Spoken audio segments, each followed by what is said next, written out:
Congratulations, Spotify, on using your innovative new analytics and using data to better the customer experience and ultimately increase the revenue and sales within your company. And so, what this has done that we greatly admire is that it's not often in a giant company such as your own that the individual can be reached on a personal level and knowing their needs and what they want every single time. So the data that y'all have used to do this personalizing experience for your customers is making playlists with recommended suggestions at the bottom of the app or website. Users can title their own playlist, put whatever they want on it, and get suggestions based on the genre and listening habits of whatever they're putting on that playlist in particular. And then also, there has been Discover Weekly playlists to introduce new music to customers and to keep them coming back so they don't get bored of that music that they've probably heard a ton of times. People want to hear new music, and so what the Discover Weekly playlist is doing, it's giving people a taste of what they like, but giving that in a new form and new songs they haven't heard before. Another thing that you all have done in terms of analyzing data to better the customer experience is the Spotify Wrapped function that happens every year in December. And essentially, what happens is the listening habits of a particular customer are broken down by several algorithms and broken down into a ranking system, and all the history, trends, habits, what have you, are shown in a complete interactive summary. And it's something that's really fun and customers greatly look forward to every year. And it comes out in December every year, and it's Christmas themed, and it's awesome.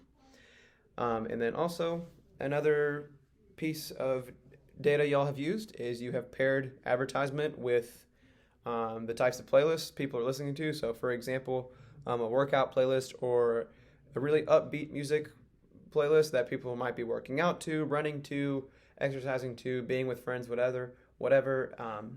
And then you will place a Gatorade ad at the end of that playlist to encourage people to buy something that they are likely to buy. So well done on that. And so the one-to-one marketing step process, the first step being identifying customers and getting to know them in as much detail as possible.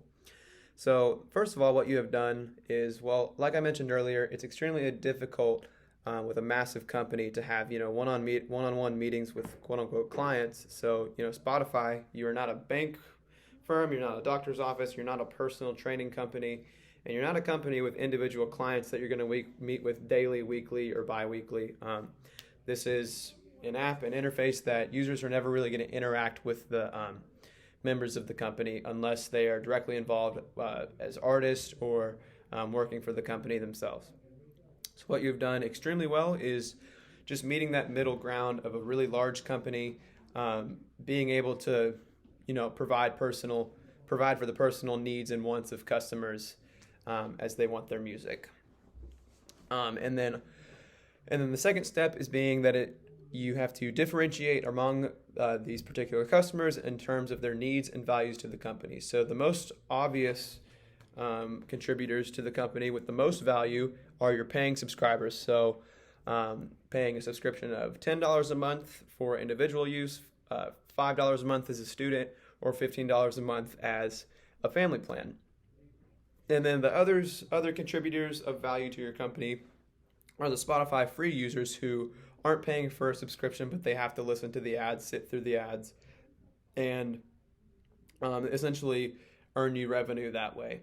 And so some customer needs that your customer is going to have are they're going to want their favorite music being available at all times. They're going to want great personalization for their playlists and their musical taste.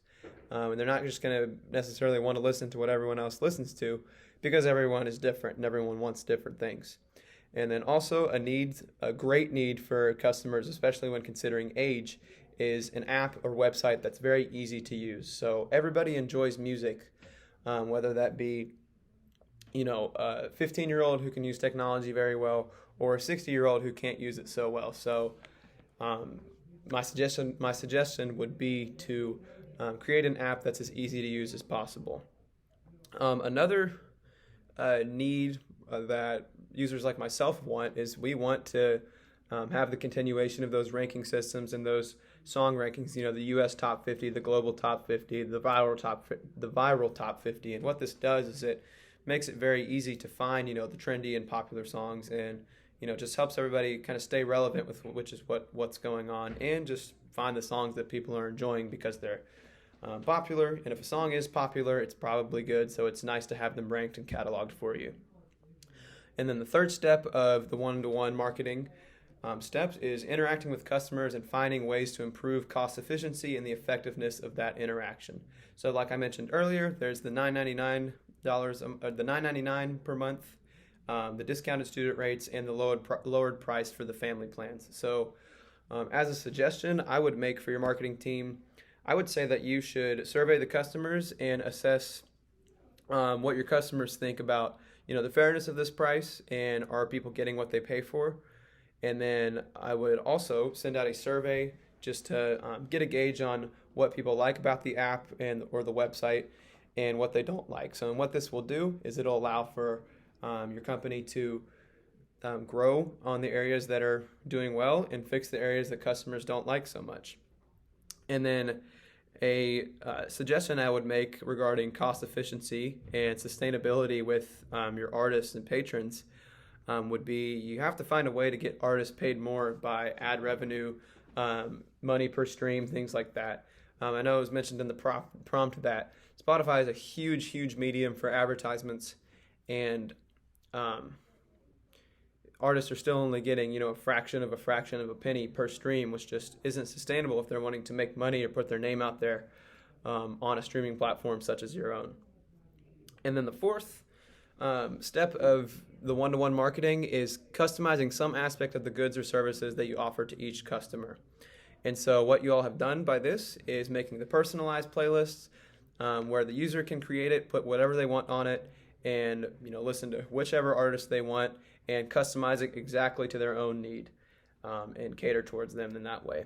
And then also in putting out the Discover Weekly playlist, and which is essentially, like I mentioned earlier, a playlist that keeps fresh music coming into people's libraries each week, but is similar to what they like already. So they're branching out, but within their own comfort zone of the music they enjoy. And then also, there is this great, humongous availability of millions of songs, artists, podcasts, and other services that you provide. But there's also a great degree of customization and personalization within that. So it makes it a small-scale personal experience within a greater, much larger system.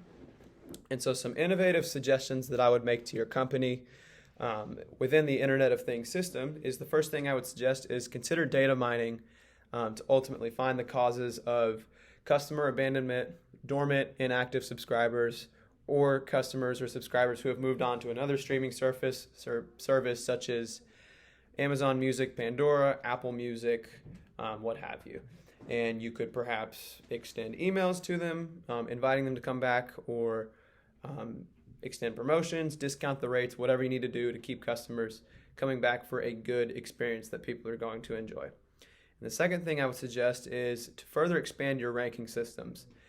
This is already present. You have the US top 50, the global top 50, the viral top 50, but what you need to do is specify this by genre. So have a ranking system for genre, take demographics of people by age, and appeal to them in that way. So putting out music that certain age groups are going to enjoy, and just try and be more specific with the demographic trends than just saying United States top 50, global top 50, because that's a humongous demographic we're working with, and it's hard to see the specifics when we're looking at a population of which is just a number, and all we know is that it's 320 million people or so, and that's all we know about that demographic within this construct.